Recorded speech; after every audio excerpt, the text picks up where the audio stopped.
Hello दोस्तों, आज की इस गौतम बुद्ध की प्रेरणादायक कहानी के ज़रिए हम आपको बताएंगे कि बुद्ध के नज़रिए से हमारी ज़िंदगी की कीमत क्या है। हम में से बहुत से लोग अपनी ज़िंदगी की वैल्यू नहीं समझते और अपने जीवन को ऐसी चीज़ों में बर्बाद कर देते हैं जिनसे हमारा नुकसान ही होता है।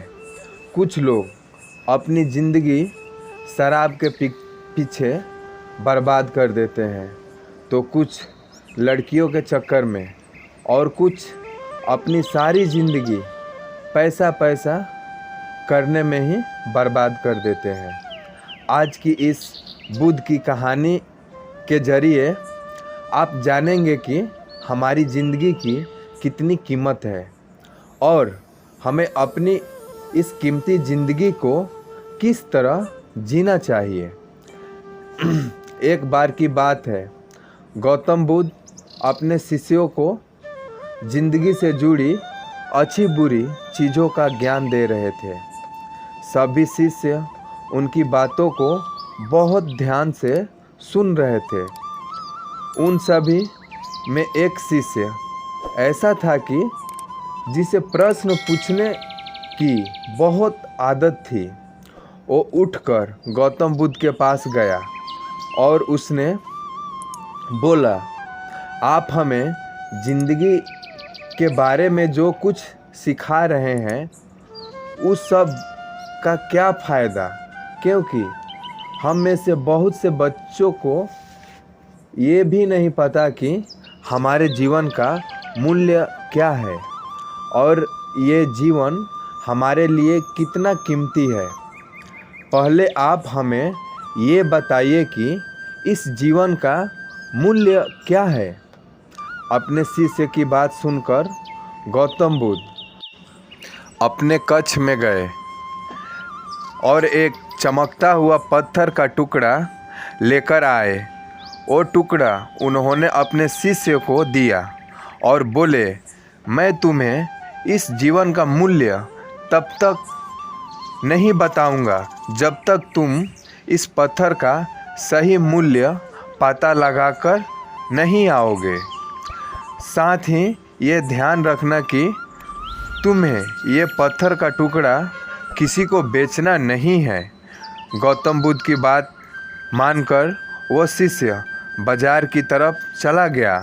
बाजार में सबसे पहले उनकी नज़र एक फल वाले पर पड़ी और उसने वो पत्थर फल वाले को दिखाया और बोला, इस पत्थर के बदले आप हमें कितना फल दे सकते हो। फल वाला बोला, ये पत्थर तो कुछ खास नहीं है, लेकिन फिर भी मैं इसके बदले में तुम्हें 10 केला दे सकता हूँ। वो शिष्य उस पत्थर को लेकर आगे चला गया। फिर उसे एक सब्जी वाला मिला। शिष्य ने उस सब्जी वाले से उस पत्थर की कीमत पूछी। सब्जी वाले ने उस पत्थर को ध्यान से देखा और बोला, इस पत्थर की कीमत के बदले मैं तुम्हें ज़्यादा से ज़्यादा 1 बोरी सब्जी दे सकता हूँ। इसके बाद वो शिष्य उस पत्थर को लेकर एक सोने के व्यापारी के पास गया। उस पत्थर के टुकड़े को चमक देखते ही उस सोनार ने उसकी कीमत 100 सोने के सिक्के लगाई।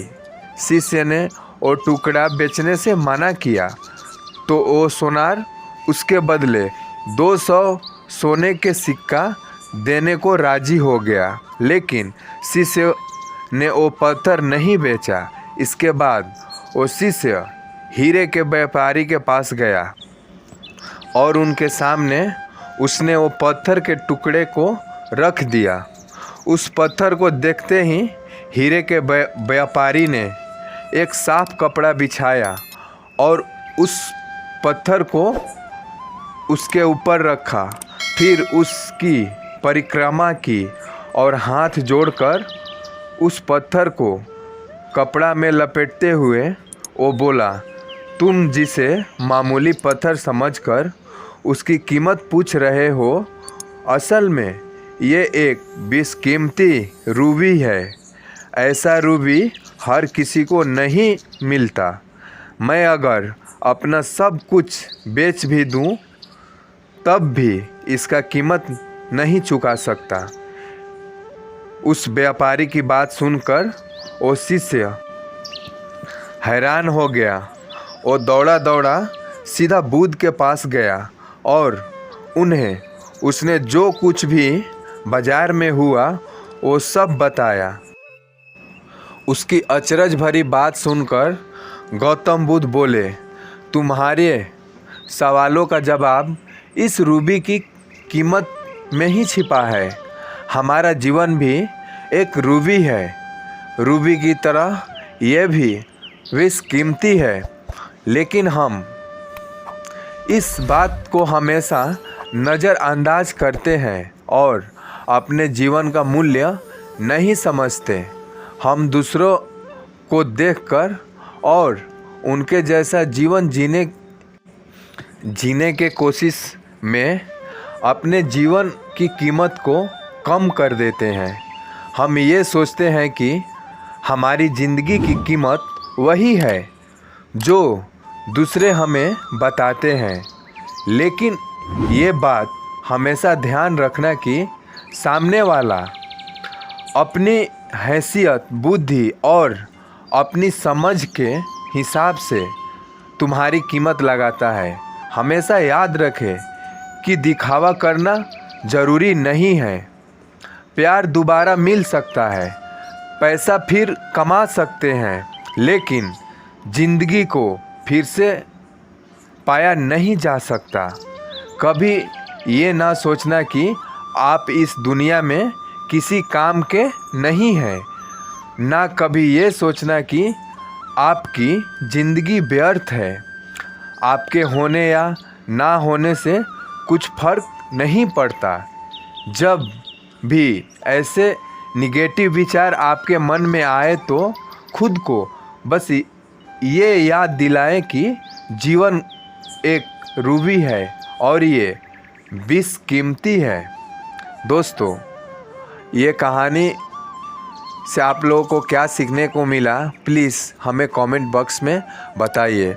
अगर अभी तक आप लोग हमारे चैनल को सब्सक्राइब नहीं किए हैं तो प्लीज़ मित्रों हमारे चैनल को सब्सक्राइब कर लीजिए और वीडियो को लाइक कर दीजिए, क्योंकि हम हमेशा ही नॉलेज वाला video, motivational story, GK GS, top 10 question answer लाते रहेंगे। मित्रों, मिलते हैं अगले वीडियो में।